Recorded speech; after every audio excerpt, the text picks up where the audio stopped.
So I was listening to Stardusk the other day, and it was the one where he picks up a newspaper from a newsstand in Germany, because he lives in Germany, and on a mainstream paper there is an article about domestic violence against men, and he remarks that you wouldn't see that in any English-speaking newspaper. You know, the most remarkable thing is actually you do see it. I would estimate, and perhaps you know the difference because I'm perhaps more aware of it, being an admin of a Facebook group, of how common it is that there are articles in the mainstream newspapers about domestic violence against men. I find what is more remarkable is the fact that everyone seems to forget. There seems to be a cultural amnesia.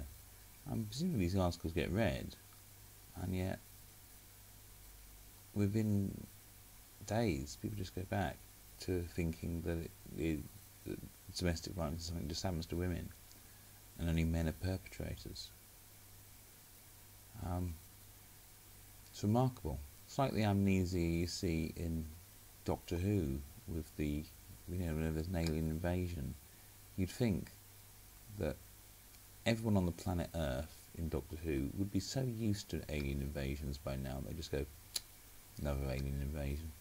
But they don't. Every time it's complete surprise, and they all act like the idea that they were extraterrestrials is incredible. And you think, do you not remember? Do you not remember the time that all the shock dummies were coming out of windows? Or the time that, you know, the London Underground got shut down? But no, there just seems to be this cultural amnesia that people just go back to thinking what they always thought. That's what the same is true of Scully in X-Files. I mean, she's actually there, isn't she? She's actually there experiencing it with Mulder, and yet by next week she kind of thinks that these things don't really happen. Assumes that he's a bit crazy for automatically believing them. Well, that seems to be the way it is with our culture, is that we culturally return to thinking that men are perpetrators and women are victims. Anyway, the article went on to talk about how men have difficulty reporting it, and they don't get taken seriously. Even the police don't really believe that men are victims of domestic violence, and it doesn't get taken seriously. These articles, when they do occur, they also seem to have the same sort of recurring theme. Is it's masculinity is the problem, that it's because we don't want to be seen as weak that we don't report domestic violence if it happens to us, or that we're seen as strong.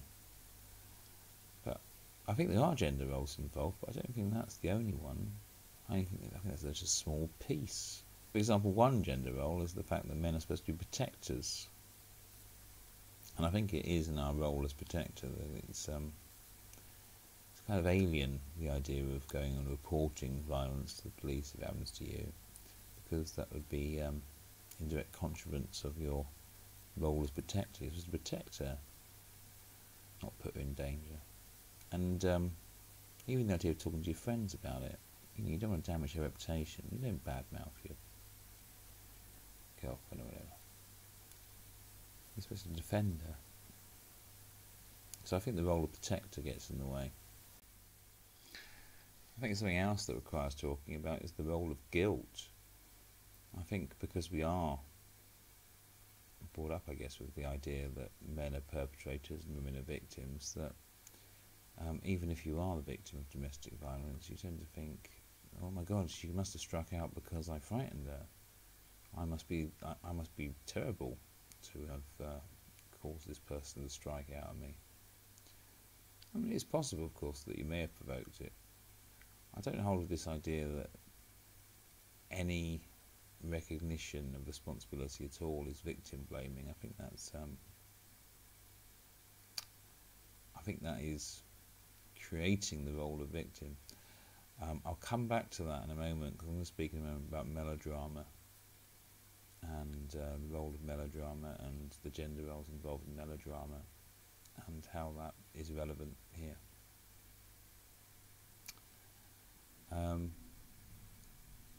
think, and I think also because we're brought up from a very young age, you don't hit women. You shouldn't be violent towards women. And of course, women don't have the same sort of upbringing. There's no sort of taboo against striking out at men. I think the more traumatic experience, or the more traumatic part of the experience, is the recognition that you could have retaliated.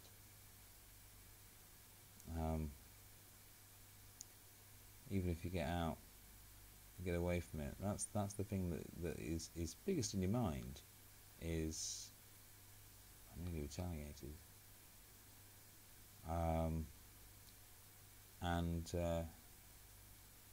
If you feel guilty, if you're the one that feels guilty, of course you don't want to report. Well, you just be incriminating yourself if you reported.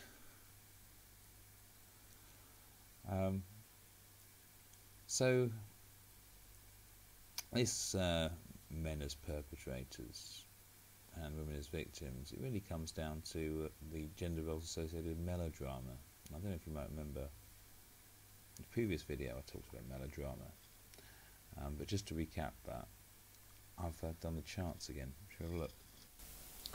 Well, if you were watching the 22 push-up challenge, and I don't blame if you didn't, because the sound quality is bloody awful on the first view, and a lot of them are quite boring. Day 5, they were quite boring. I didn't really know I was going with it. Day 5 though, I talked about melodrama. So just to recap, melodrama is a theatrical form that became popularised in the 19th century. There's 3 types of characters, 3 stock characters in melodrama. There's your heroes, your villains, and your victims. And I'm using, of course, the terms as created or coined by Alison Tierman here when I say that the victim has hyper-agency and the hero and the villain have hyper-agency. And of course these two have virtue and the villain has vice. The villain antagonises the victim, and the hero's job is to rescue her, which means that he has to fight the villain. The villain earns himself infamy by his villainy. The hero earns himself glory or honour by his heroism, and the victim earns herself sympathy via her victimhood. She doesn't get any honour or glory, of course, because she has no agency. Now, as I say, this theatrical form became popularised in the 19th century, but it was replacing a form that was perhaps more reflective of the human experience as it really is, and that is that of tragedy. This is your tragic hero, as defined by Aristotle. Now, as you see, the tragic hero kind of combines all 3. Like the hero, he's got nobility or virtue, but he's not eminently good. In fact, he has a fatal flaw, and the fatal flaw leads to him making an error of judgment, for which he will suffer more than he deserves. As one tragic hero, Lear, may have said, "I'm a man more sinned against than sinning." But through his suffering he gains wisdom, because of course he's an intelligent man, and he has agency of to some degree, and he's virtuous. Now, because he's not eminently good, he's just like you or me. He's flawed, he's fallible, and that means we identify with him. So when he suffers more than he deserves, the audience feel empathy and possibly a little bit of fear and a bit of pity. But the key thing is empathy. See, tragedy is then a cathartic experience. It kind of affirms our humanity watching a good tragedy. You could say that because this more accurately reflects human experience. You could say it's a better theatrical form. So why did it get replaced in the 19th century with melodrama? Well, I sort of conjectured, although I think you could probably back it up. In the 19th century was a time of colonial expansion, and melodrama is ideal for propaganda. Your villain would normally be a little bit foreign, and you're trying to get people to fight wars, so you want people to... I quite like the idea of being a hero, and if you can set up your victims as being antagonised by the villains that are a bit foreign, you could then encourage your boys to be a hero and fight said villains to protect her virtue. Now, this is obviously gendered. Your victims, most of the time, are women, and your heroes and villains, most of the time, are men. These are gender roles. The gender roles not based in reality, but based in propaganda. Now, what I said last time, I was saying advocacy work, my little piece of propaganda that for advocacy groups, I'll leave this character out of the story because that's who they want you to be. It's recruiting you to be a hero, and you're going to be a hero by donating them money or raising awareness for them, or perhaps writing them an article for The Guardian. While we're here, I'm talking about this as being a more accurate depiction of the human experience. As I say, it combines all three. I mean, your tragic hero isn't really a hyper agent because he does suffer more than he deserves. However, he also influences his fate to a certain degree. So he does have some agency. What we could say is that he's a meso-agent, neither a hyper-agent or a hypo-agent, but somewhere in between. Meso-agent, it's a new word. Meso-agency is another. Now, as I said, I'm not really, I don't really agree with this idea that it should be a taboo and considered victim blaming to say that maybe some choices may have led to the unfortunate thing happening. The unfortunate thing which was more suffering than you deserved. You can acknowledge this. Acknowledge there was an error of judgment. That's part of what makes it a more holistic character. And if you don't acknowledge an error of judgment, how are you to gain wisdom? So the idea that men are perpetrators and women are victims is really just melodrama. I mean, because it's advocacy work, of course they're going to leave the heroes out, because that's what they want you to be, right? If this is all gender roles, all traditional gender roles back from the 19th century, we need somebody to challenge them, somebody who's in the business of challenging traditional gender roles. We should get the feminists to do it. That's their job, isn't it? I am, of course, joking. Which leads me to this article. It was written in The Guardian by Owen Jones.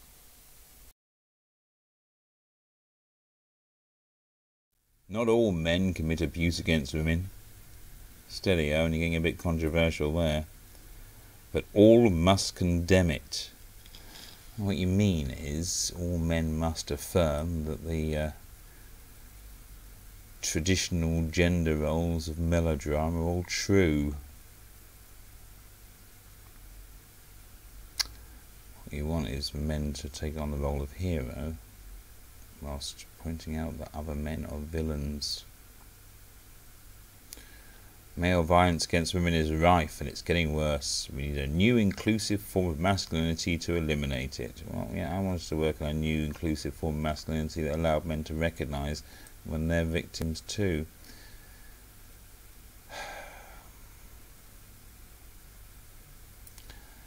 Failure of men to speak out about male violence against women and girls renders us all complicit.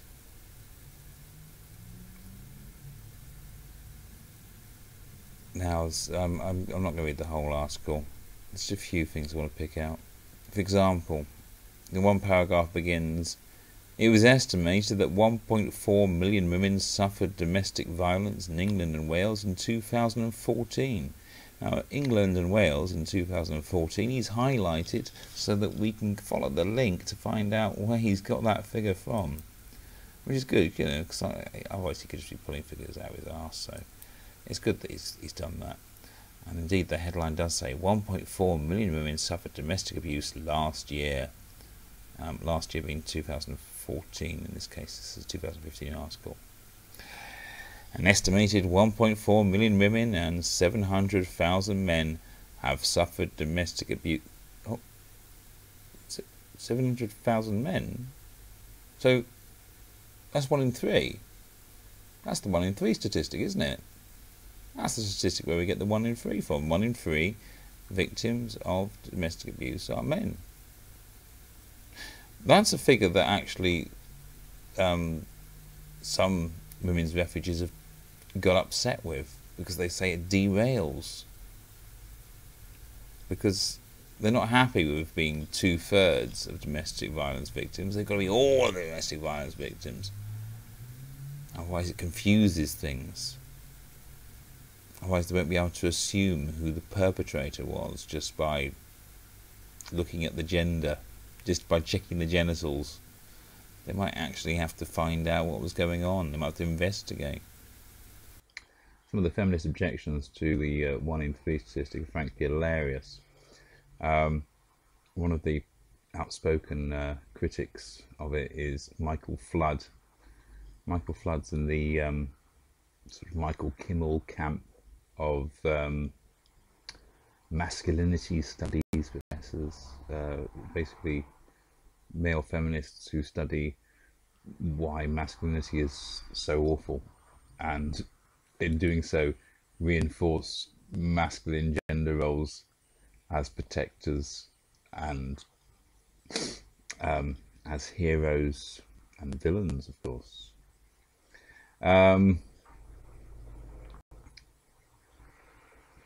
He says he complains that much of the existing data on domestic violence focuses only on counting violent acts. Well, what's it supposed to be concentrating on? Claims that men are half or 1/4 of domestic violence victims. 1/4, he's complaining about 1/4 now.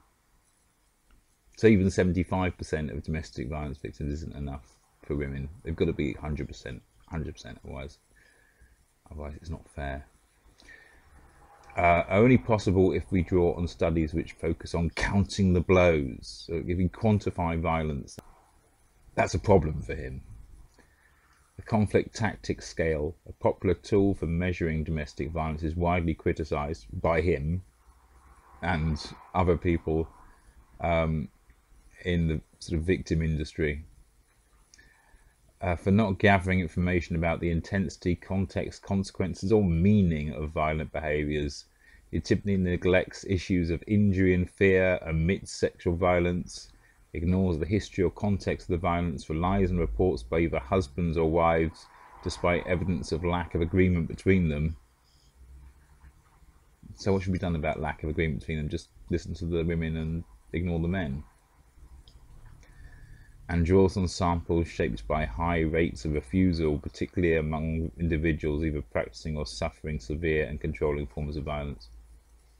Bear in mind, aside from the suppression of Aaron Pizzi's work, the reason that it's taken us so long to be aware of male victims of domestic violence is nobody asked.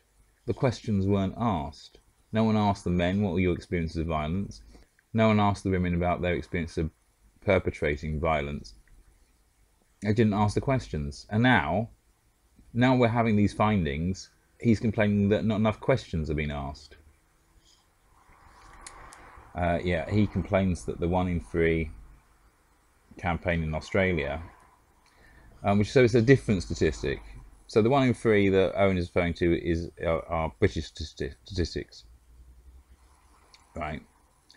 1 in 3 where Owen only paid attention to the statistic of female victims and ignored the statistic of male victims. That statistic is a British statistic. It's different from the statistics that the 1 in 3 campaign in Australia are using, and yet it found the same conclusion. The same conclusion. He complains that the 1 in 3 campaign undermines campaigns against men's violence against women. How? How? Because it's hardly not acknowledging that females aren't victims of domestic violence when they account for 66%. That's hardly not acknowledging them. So he's basically saying that acknowledging male victims at all undermines the campaigns against men's violence. But he's male, and so's Michael Kimmel, who's of the same frame of mind, and so's people like Angry Aussie.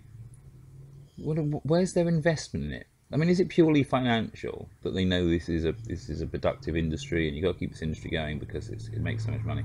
Is it purely that, or is it to do with his male role? Does he feel his male role as protector is undermined, or is it about supremacy? Does he want to elevate his status by proving himself morally superior to other men? Or maybe he wants to maintain his status by keeping other men in a constant state of guilt. Another possibility, of course, is that he's so concerned that women should be protected. They should be protected at all costs, even if those costs include male victims being discarded, ignored, even re-victimised. That cost is worth it to ensure that women are protected. Maybe that's his motivation. Maybe it's that primal.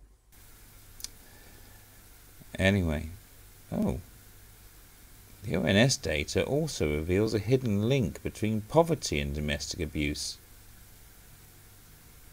with women living in the poorest households more than 3 times more likely to be victims of domestic abuse than those in higher income families.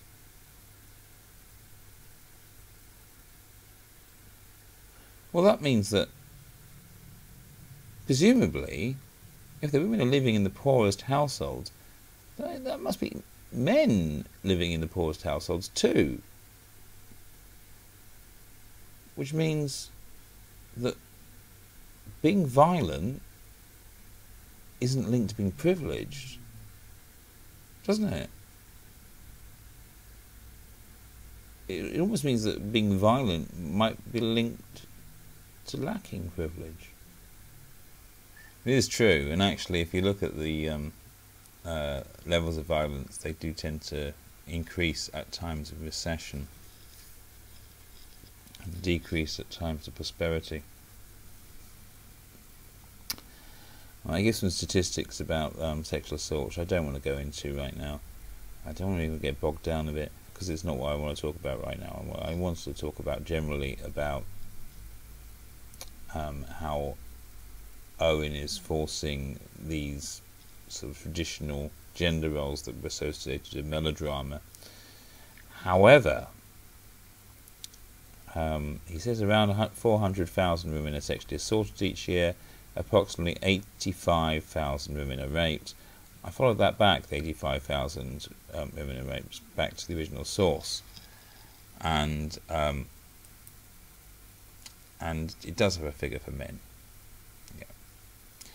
It says it is estimated that 0.5% of females report being a victim of the most serious offences of rape or sexual assault by penetration in the previous 12 months, equivalent to about 85,000 victims on average per year. Among males, less than 0.1%, around 12,000, report being a victim of the same types of offences in the previous 12 months. The same types of offences. So offences that involve penetration. But that's not normally how you'd have sex with a man, is it? You don't normally have sex with a man by penetrating him. You normally have sex with a man by getting him to penetrate you. So that's not comparing like with like. That's not Owen's fault, though, because he didn't do that study. He's just reporting from it. Convictions represent a tiny proportion. Putting it bluntly, this is a really presumptuous sentence Owen makes here. Putting it bluntly, the men who commit violence think they are likely to get away with it. Do they? Do they? Well, they've studied it, have they? Have they looked at all the documents? These, by the bear in mind, I've just told you that these are men from the poorest households. These are men of the lowest social economic status. And yet, they're experts on criminal law, are they? They've checked it out. They've gone, oh, how likely am I to get away with that? They've done a...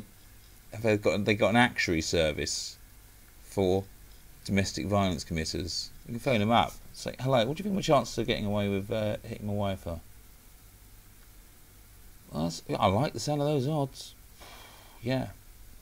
I don't think they're thinking at all. I think when people commit violence, they're not thinking at all. They're certainly not calculating how likely they are to get away with it. I mean, seriously, this is the case. Here's the case here. If you're putting these people here, the villains, you're making them hyper agents. So they know exactly what they're doing. They're like Moriarty. But people who commit violence aren't like Moriarty. They're not Napoleons of crime that have plotted like Blofeld plotting the downfall of the Western civilization. They're people acting in the heat of the moment, doing calculations.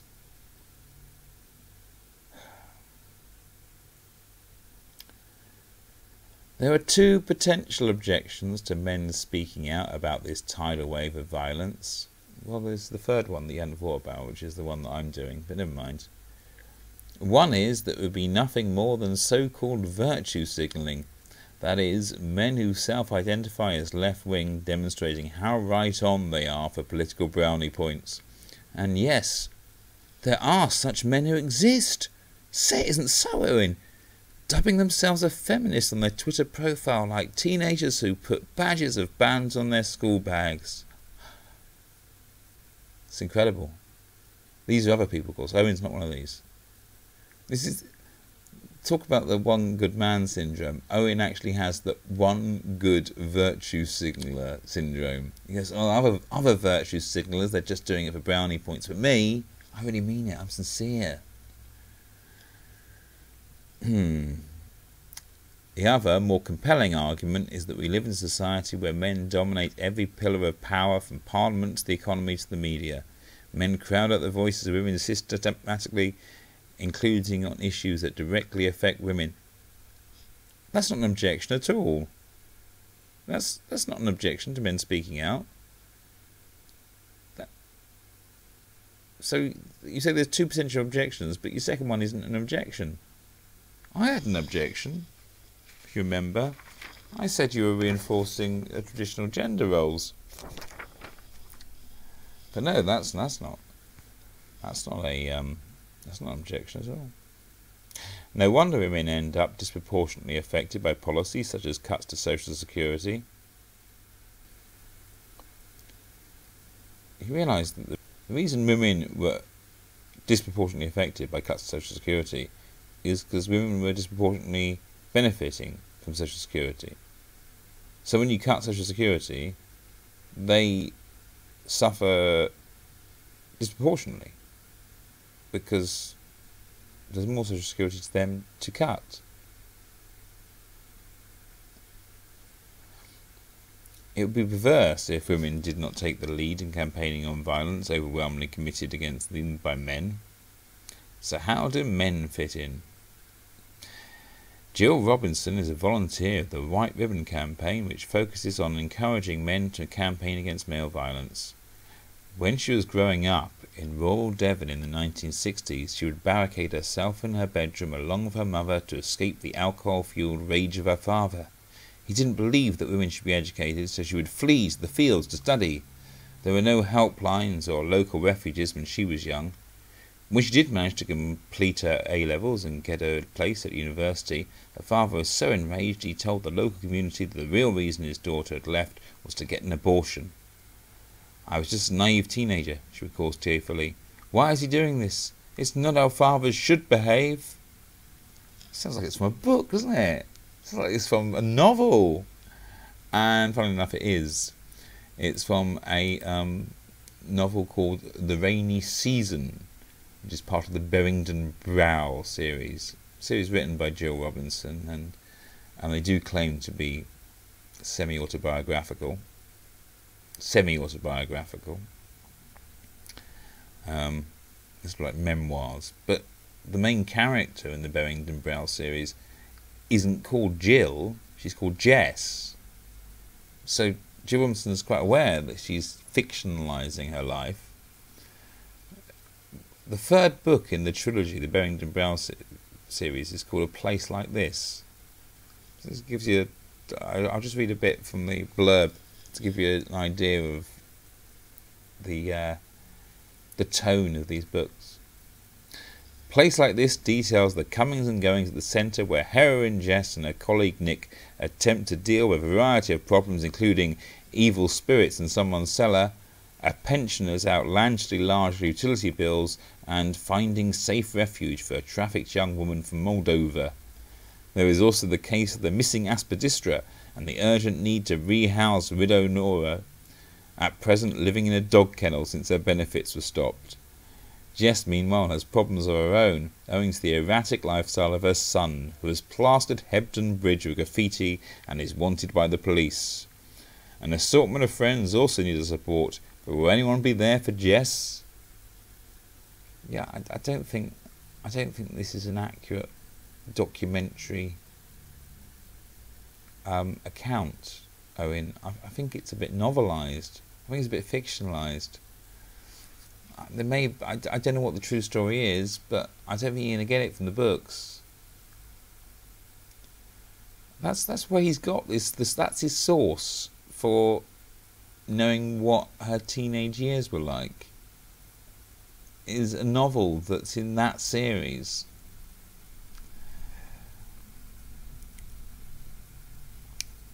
Anyway, Jill believes men have a responsibility to speak out. It's tremendously important that everybody speaks up, whoever they are, she says.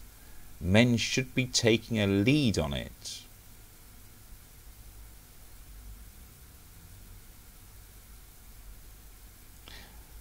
Owen said it would be perverse if women did not take the lead in campaigning on violence overwhelmingly committed against them by men. And yet Jill thinks that men should be taking a lead on it. So she doesn't think women should be taking a lead in it. She thinks it's men's job to take a lead in it. It's very strange, isn't it? The White Ribbon Campaign was set up 10 years ago because of the huge problem, the massive prevalence of violence by men towards women, and what was so striking was the silence of men in relation to that, said Dave Bartlett, the campaign's director. It was as though all these men were committing violence and all these other men were pretending it wasn't going on. It was no concern of theirs. Well, I think unless you actually know the people involved, I mean, what are you supposed to do? The thing is, if a man is aware of violence being committed against women, I think he does get involved. But otherwise it's an abstract. Statistics are just an abstract.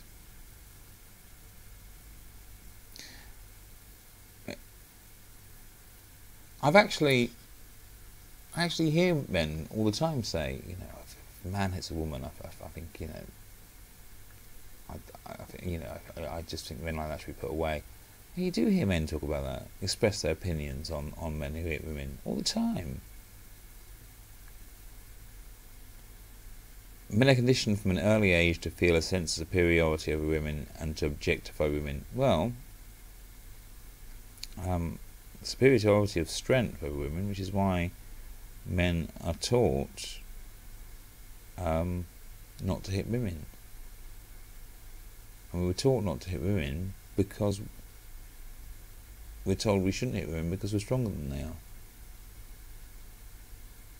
So yeah, I suppose we are conditioned to have a sense of superiority over women and to think that we can hurt them and they can't hurt us.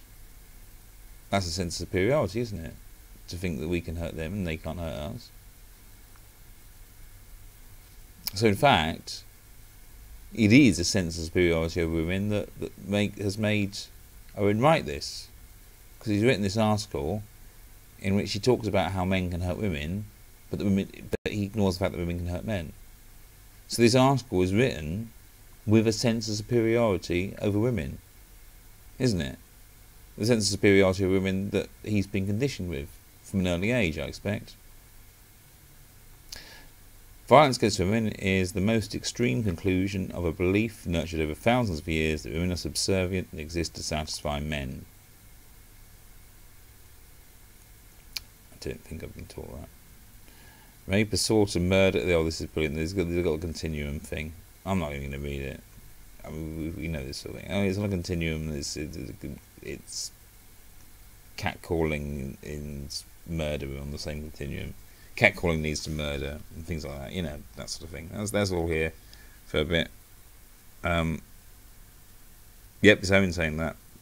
It's not the speech marks. Owen believes that. We have a very misogynistic culture in the UK, says Sam Smethers, Chief Executive of the Fawcett Society. We tolerate the casualisation of violence and objectification. We don't tolerate violence against women.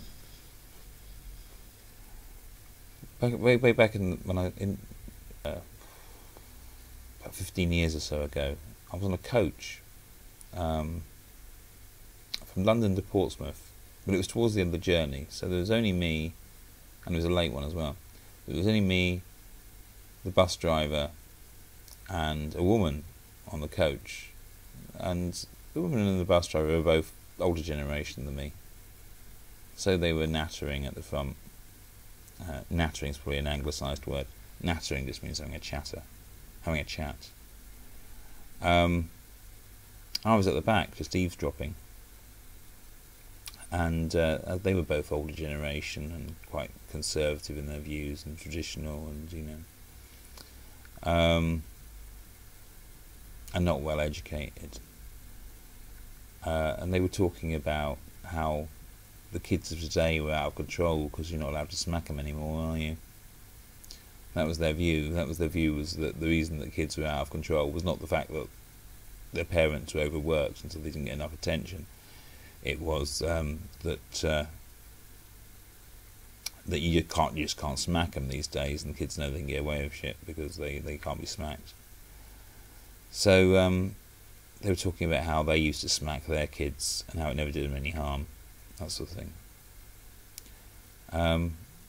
So after the woman sort of said this belief that kids need smacking,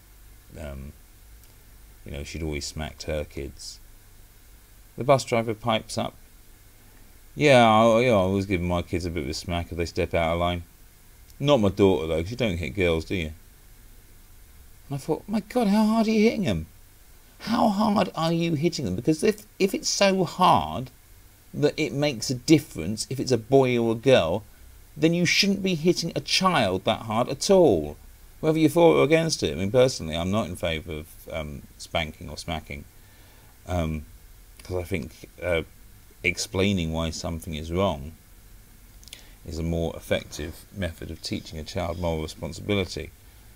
But that aside, knowing that they come from a more traditional culture, not because they're from somewhere foreign, but because they're from the past of a foreign country, I kind of accepted, okay, that's how they used to think back then. But yeah, if it's hard enough that it makes a difference what gender they are, then it's hard enough that you shouldn't be doing it to children at all. And the second thing I thought is, how are those kids going to grow up?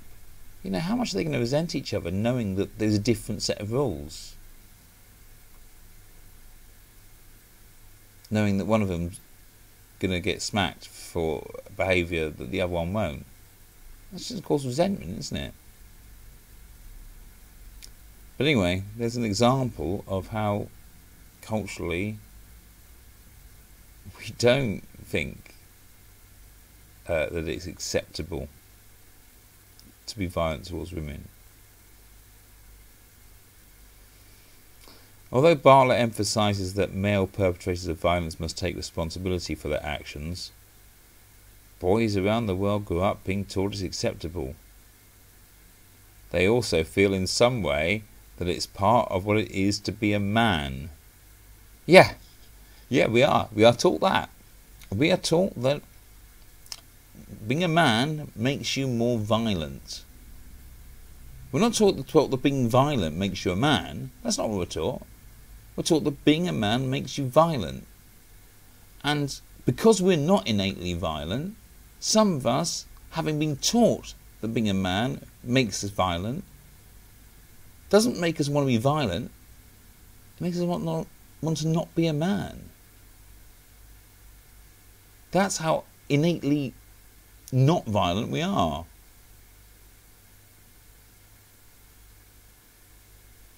Society's reinforcement of what it is to be a man from such a young age damages men too. Yeah, I just said that. Makes people loathe being men, being taught that men are violent from an early age, while at the same time being taught not to be violent. The stereotype assumptions that create violence against women create very narrow expectations of what men should be like.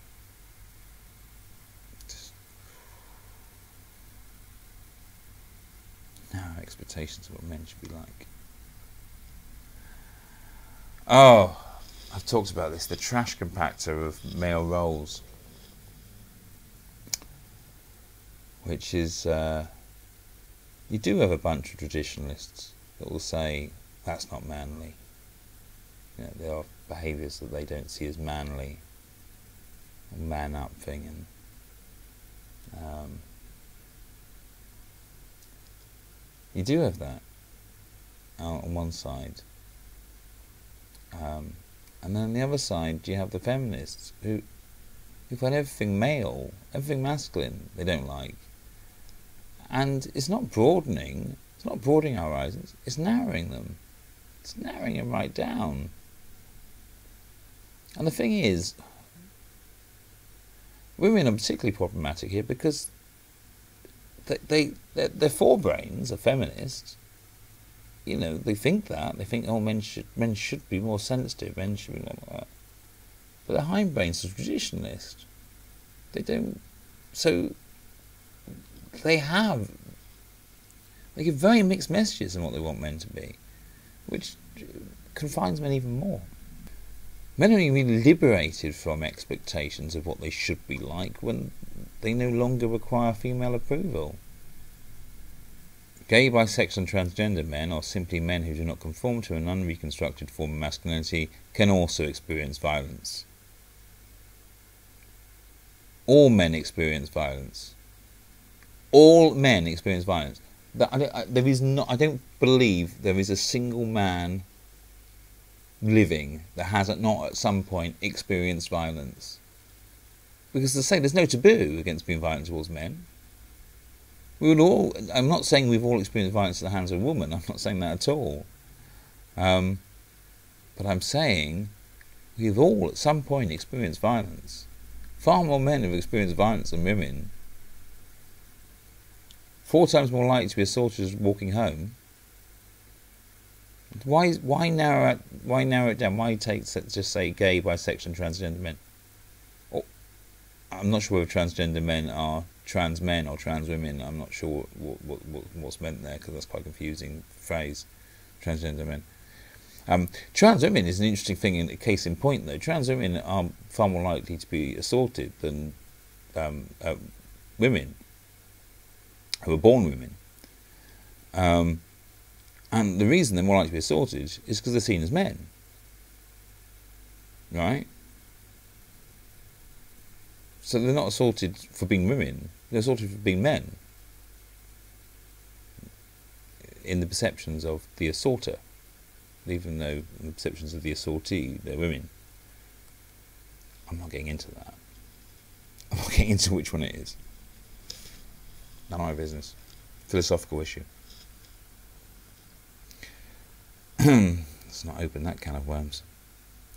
There are so many practical demands that men should support. In a country in which 1 to 2 women are killed week by a current or former partner.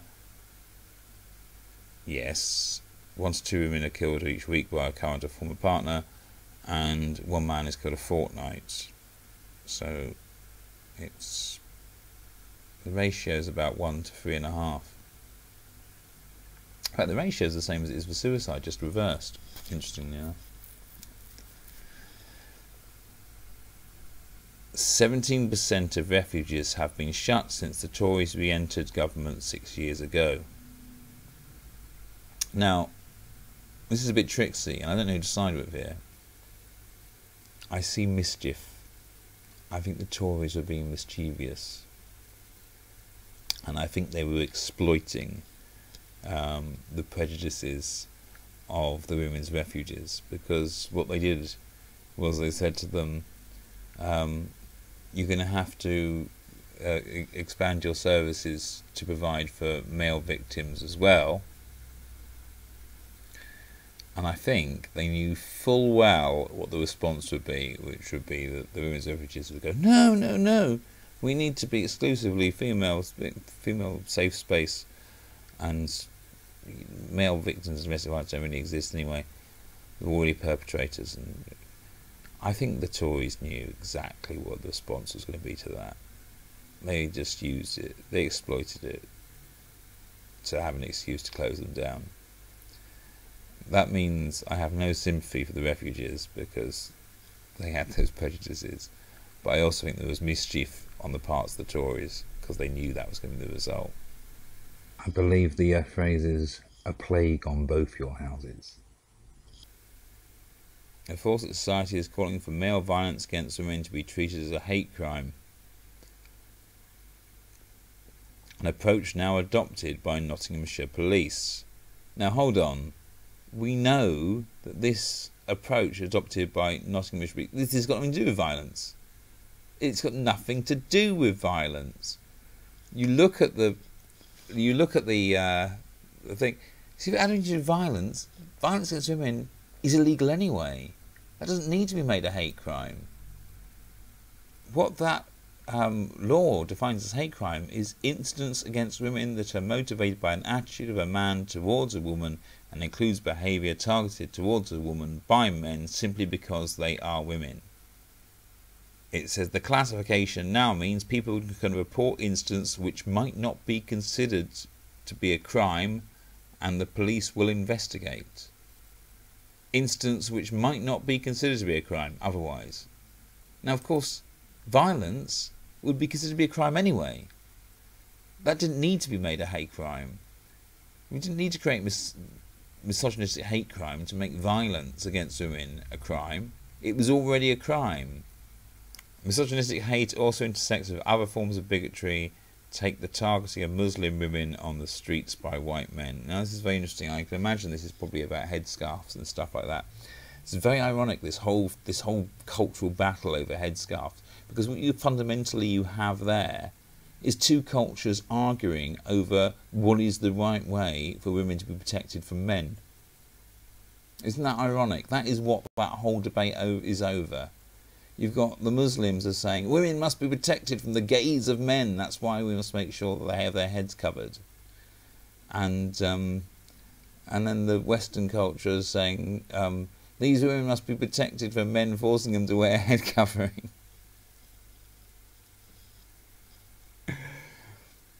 So they're actually fighting over how the best way to show respect for women is. Very ironic. It's two cultures white knighting against each other.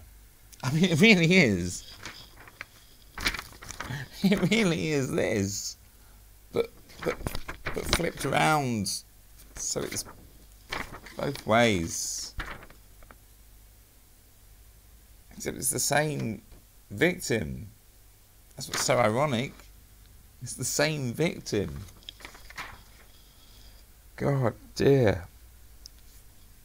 Men have to be sensitive about their role, of course. As Bartlett puts it, the approach cannot be as though women haven't been talking about it for decades, or as though men have something new to say. But don't say anything then. If you've got nothing original to say, don't say anything. Just Smither argues it should be an alliance of women and on women's terms. I'm not interested in having any conversation where I can't say something original. Why would you just want to parrot what other people are saying? What's the point? It's just hot air. If you're just repeating what other people have said, there's no need for Owen to write this. There are already articles being written in The Guardian. And if Owen thinks that people are going to take him more seriously because he's a man, he's seriously deluded. Because Owen's a pillock. I'm not going to take him any more seriously because he's a man.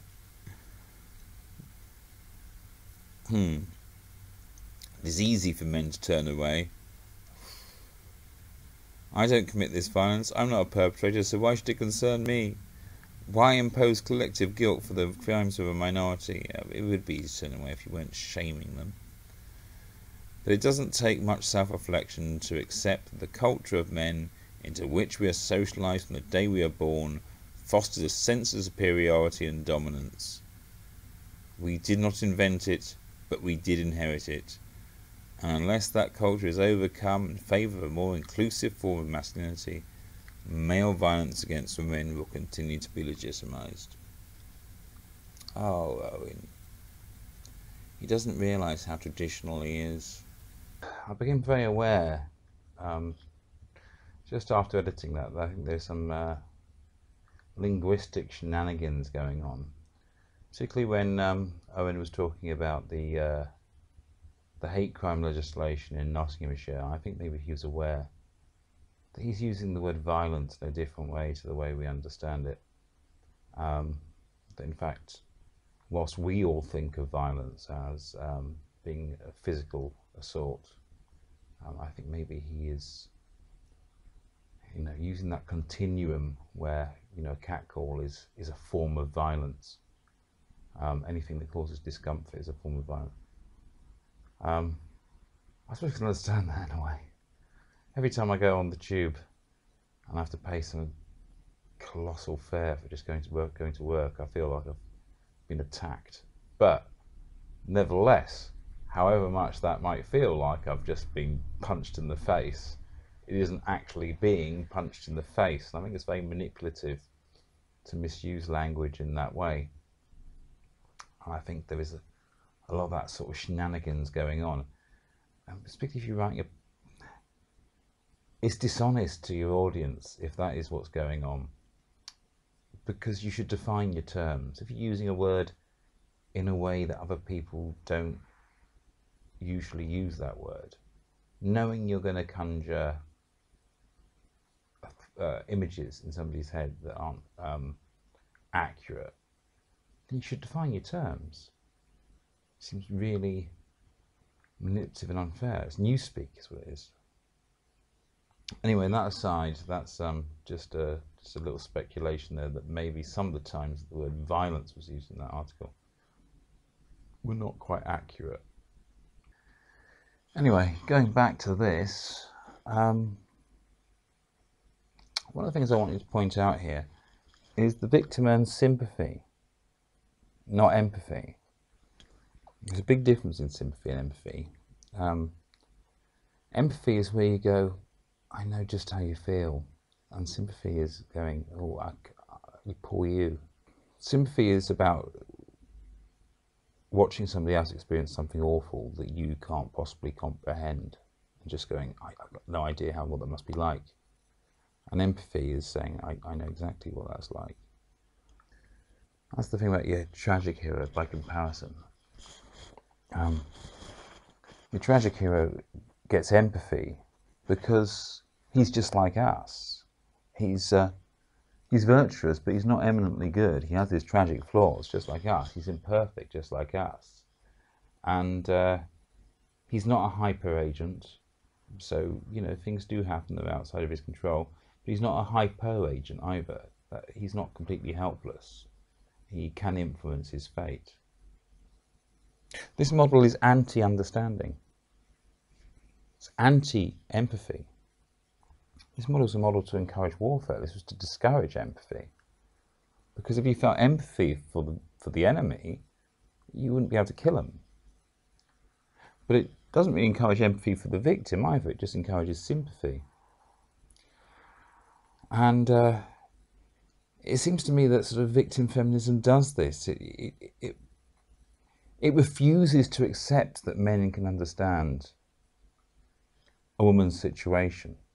If you don't know what it's like to be me, is what the victim says, really. Somebody who puts themselves in the victim role says, you don't know what it's like to be me. Whereas in fact, of course we do all have similar experiences. It doesn't help to breed empathy to say you don't know what it's like to be me. Of course she doesn't know what it's like to be him. And she doesn't know what it's like to be him.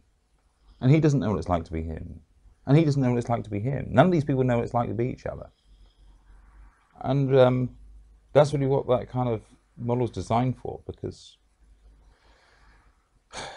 if you knew what it was like to be all these people, then you wouldn't go and fight in wars. There's a refusal to blur the distinctions between these three characters. And you can see where some of these taboos that you get in sort of victim feminism come from.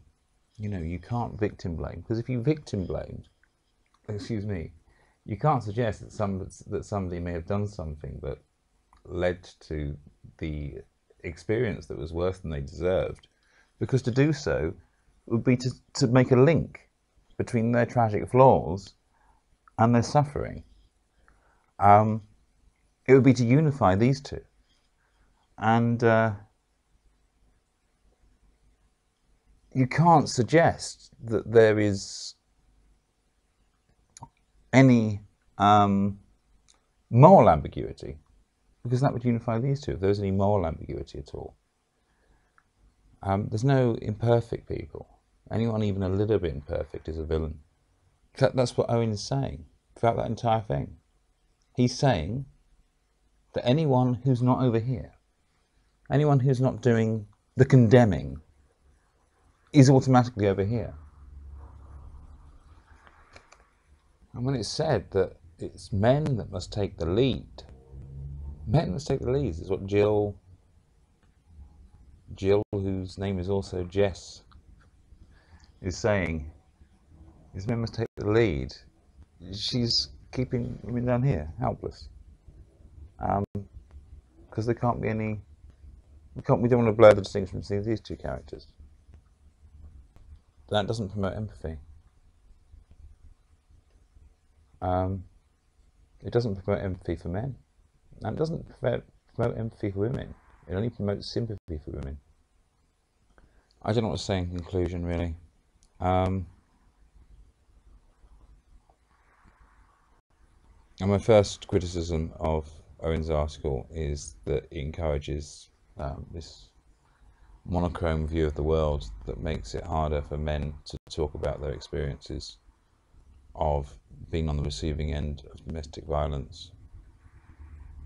But more broadly, I think it is negating our real experience of the world in total.